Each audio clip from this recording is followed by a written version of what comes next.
right, good morning, KW Milwaukee. It's a beautiful day, August 6th. Starting to get a little hint of fall as 63-degree morning, but hopefully kicked out the heat and humidity for a little while. All right, so a couple things to lead the group off with this morning. We're going to be having a discussion with the WRA and the Metro MLS. But before we do that, I have a little bit of a lessons in the market of the moment update for the group. And it'll be slightly different than what we saw last week, although I still would reiterate with the last few days of the Olympics, tune into the Olympics. Something about the art of competition. And art of competition is incredibly healthy in thinking through process and falling in love with process. And I think that that's a great reminder for where we are right now and what it is that we are about to enter into. But kicking it off, a little bit of mission, vision, values, beliefs, and perspectives. Two things I want to highlight. One is creativity, ideas before results. And two is teamwork. Together, everyone achieves more. Two highlights of that, or three highlights of that have shown up in the last week. One, incredibly grateful for the conversations that we've been having at 8:30 every single morning except Tuesday. Okay. Last week we kicked it off Thursday with a really insightful discussion. And look, I'm encouraging discourse. I want people to have differing viewpoints on this, on how this is going to play out, because I actually believe that as we have discourse in these dialogues, it's healthy for thinking through strategic solutions of how the industry is going to move forward. And so the reason why we're having multiple viewpoints of different people and having people who agree with each other and people who disagree with each other is the discourse of dialogue is healthy, of trying to figure out where it is that we are and where it is that we're headed and how we're going to help navigate that.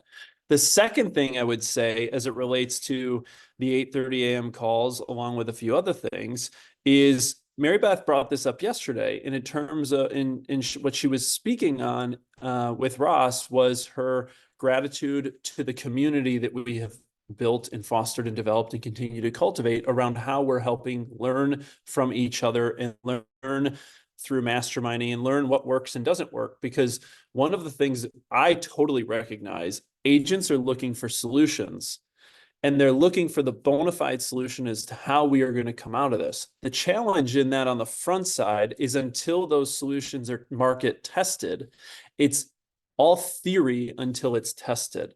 And so what I loved about Mary Beth's comments was around, look, we're all learning how to navigate this together. We're all going to try different things. We're all going to try different marketing strategies around how we offer cooperative compensation and how that's communicated in the marketplace. Hint, hint, more news to come on that later in the meeting. But I think the 8:30 a.m. calls are really highlights around creativity, teamwork, and how we're learning from each other. In that same realm, I do want to give a little bit of a shout out for someone who's been working on a passion project for the last several months.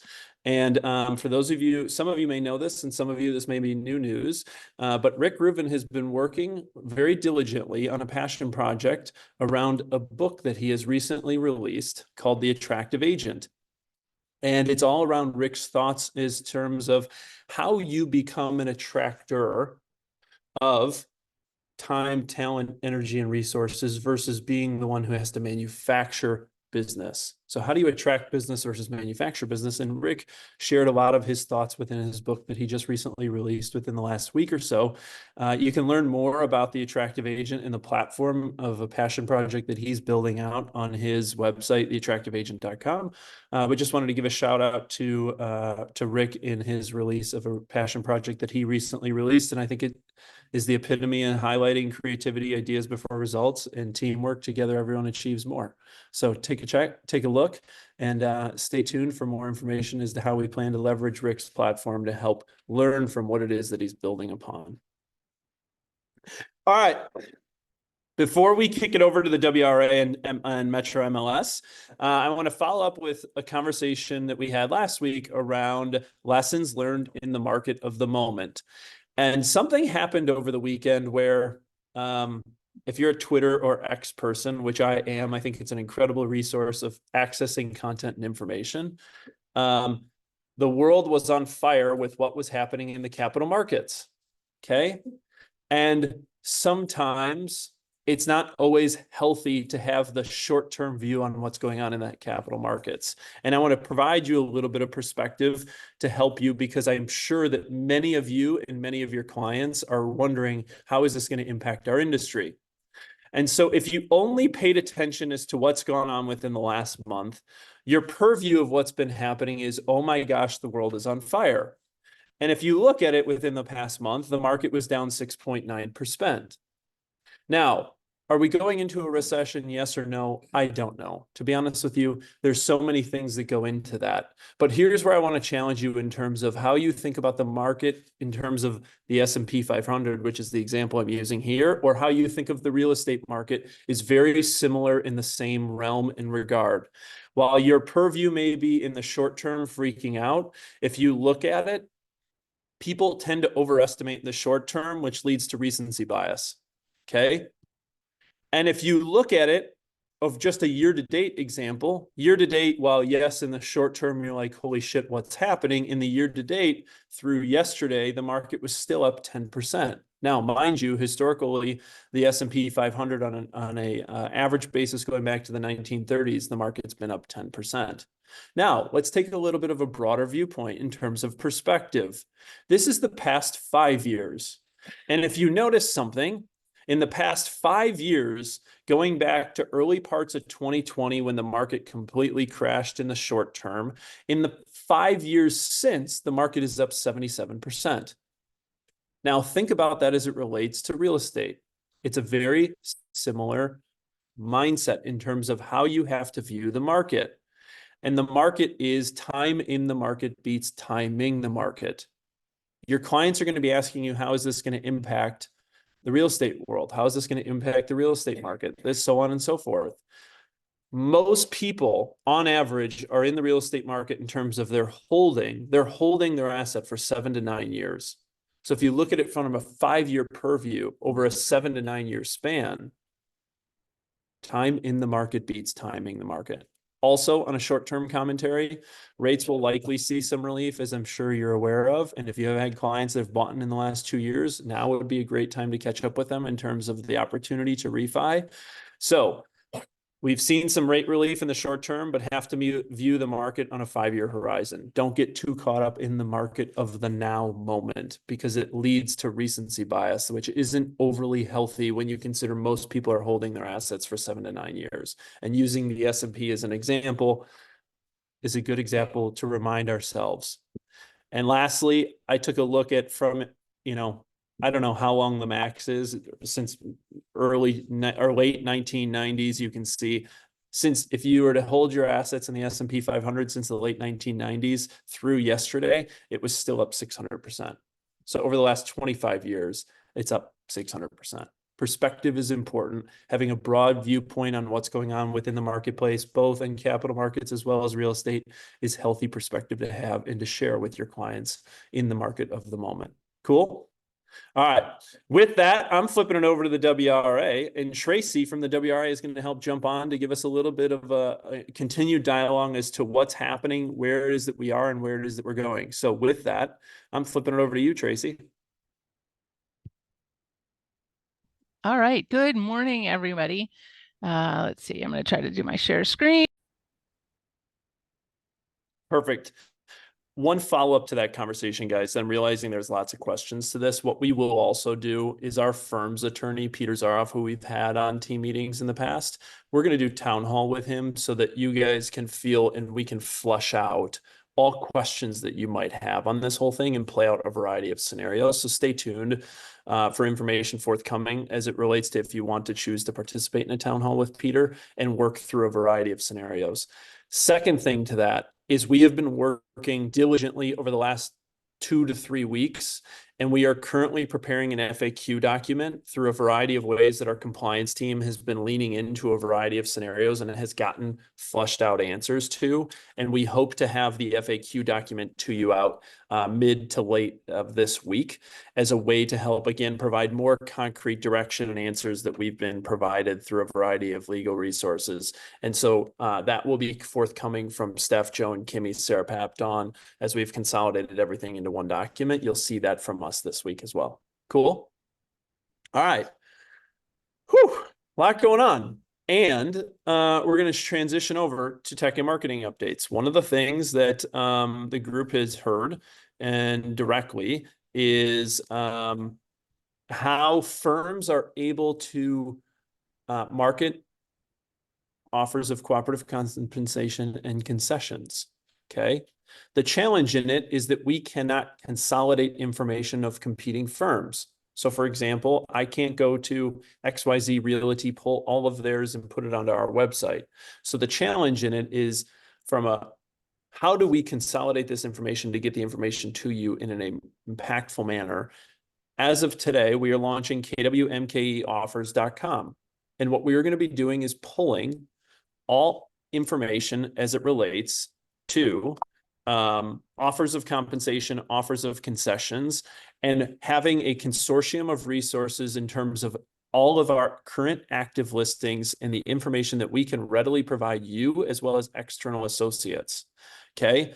kwmkeoffers.com will also live within KW Realty MKE. It will be a subset within that. And the only thing that you will see when you go, or anyone in the public domain goes to kwmkeoffers.com, is it will route them to a page that will track all current and active live listings and offers of compensation. Now, my call to action for the group is this. 6 to 9 months ago, we launched the listing network. We were trying to source information before it was readily available. Okay. A component of kwmkeoffers.com is also this space. And what we have since done is updated how, when we are sourcing information from you of upcoming listings, there are fields that ask for seller concessions and offers of cooperative compensation. So that way, what we're trying to do is source the information in advance of contracts. What we are working through, and this is kind of the technicalities of how we're working from a listing standpoint, is right now, listing contracts are not submitted until accepted offers are submitted. So we're working through from a compliance standpoint what that looks like and how do we source information to be able to provide it in an internal domain and a public domain for those that are seeking the information. The second piece of this is what I alluded to and have been alluded to for the last week or so, is this is one of many options that are available in the marketplace. For example, if you've been paying attention, there's many third-party sources that have come forward in terms of the advent of prop technology that will be a third-party source that is not associated to a brokerage. Those third-party sources will also be able to consolidate and create a consortium of information related to offers of cooperative compensation of any firm, because it's a brokerage agnostic, industry agnostic technology source that is becoming to bubble up. So my point to this is we are working through solutions for you on an internal basis from a brokerage standpoint, because we recognize that we need platforms to be able to communicate this both internally and externally. And there will be external solutions that, quite frankly, in my personal opinion, will be more robust and beneficial because they are brokerage agnostic and industry agnostic, that will be able to house more information. And so we're going to work through this evolution to see, as the market tests where this settles out, what's the best pathway forward and the mechanisms and strategies people are implementing and utilizing to create awareness to offers of compensation or seller concessions. Does that make sense? Linz, Willis, did I miss anything related to kwmkeoffers.com in any way, or that you would like to highlight? No, I think you did a great job, Charlie. Thank you. So more information to come soon. So if you go to kwmkeoffers.com, you'll see that it does say coming soon. So obviously that list will put together, and yeah, you'll see that soon in the coming And week. just know that this is something that has been evolving for the last several weeks while it's gone through legal review and a lot of variety of other things. And we're also trying to figure out how do we best consolidate the information to make it most impactful for you in the moment. Make sense? Stay tuned. It's evolving every day. All right. With that, Linz, what else we got from a tech and marketing standpoint? Just a couple of things. So just want to reiterate, the KW Legacy agent websites are sunsetting on August 15th. That's next week, Thursday already.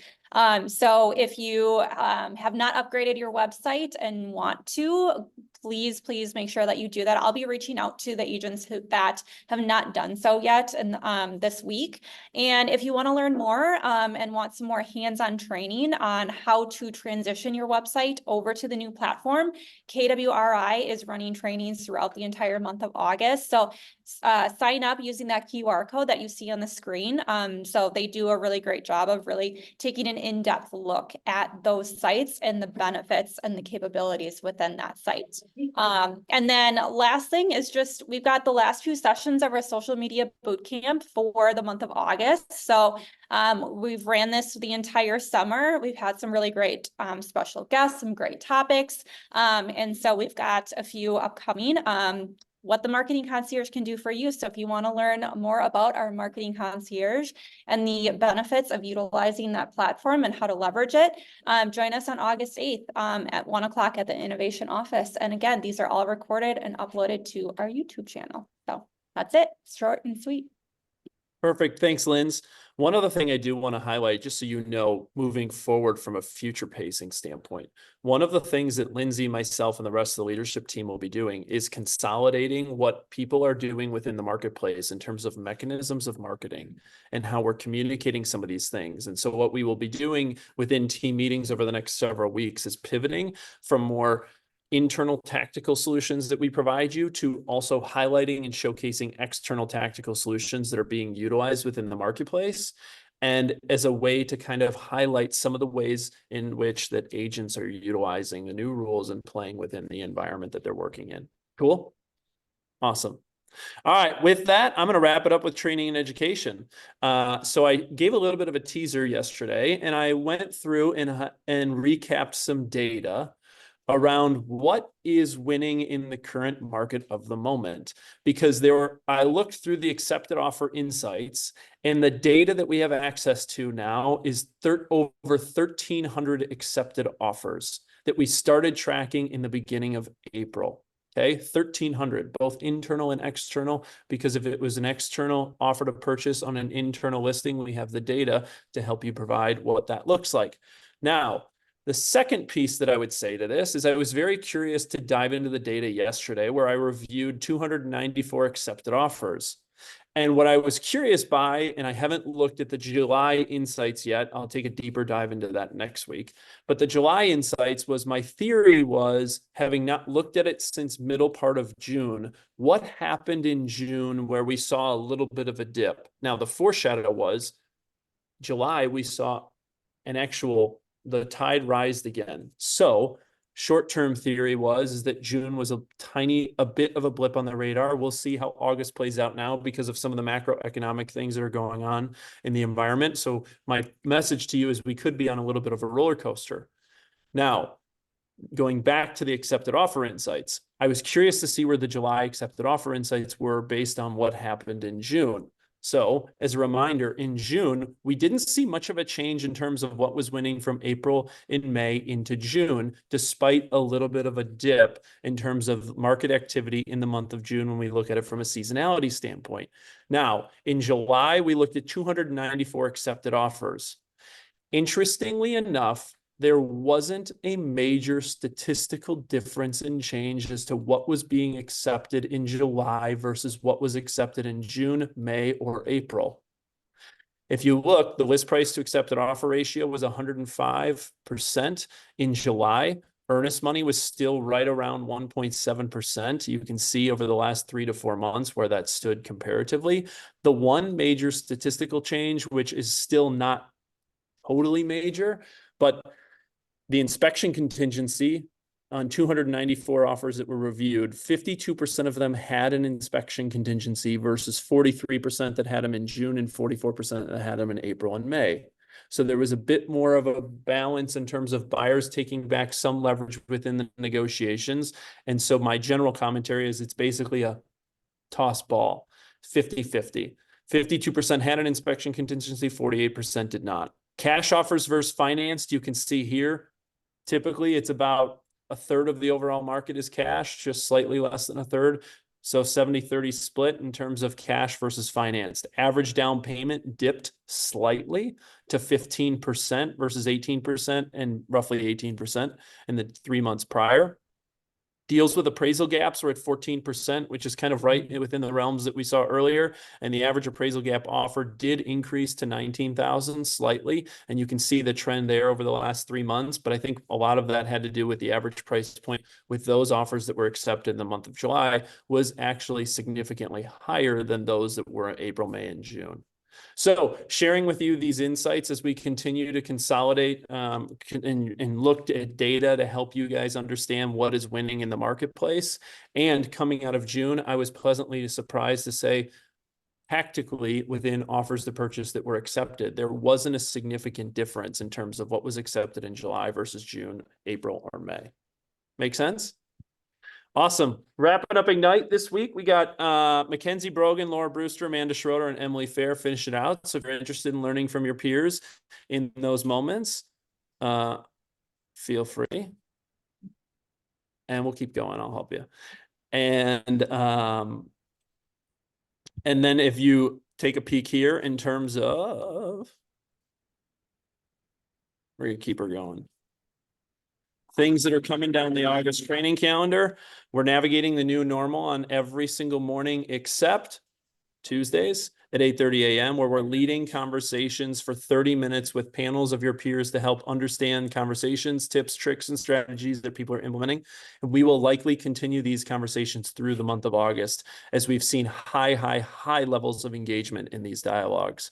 Next, on Mondays and Thursdays, Jeff Nevin, who loves to script practice and role play, will be hosting via Zoom Mondays and Thursdays around conversations and objection handling. So again, more opportunities to practice, because practicing on your clients is malpractice.